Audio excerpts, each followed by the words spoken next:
পরীক্ষার হলে গার্ড দেওয়ার সময় এই শিক্ষক ছাত্রছাত্রীদের সন্দেহ করে।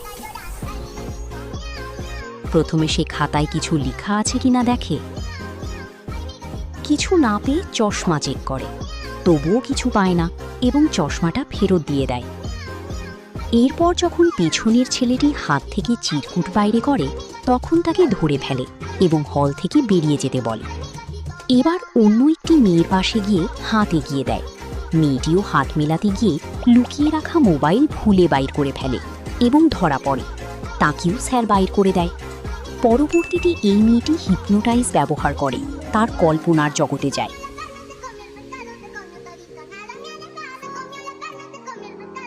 এটি দেখে স্যার নিজেও ওই মেয়ের কল্পনায় গিয়ে তাকে নকল করতে দেখে ফেলে এবং বাস্তবে এসে তাকেও পরীক্ষা থেকে বাইর করে দেয়।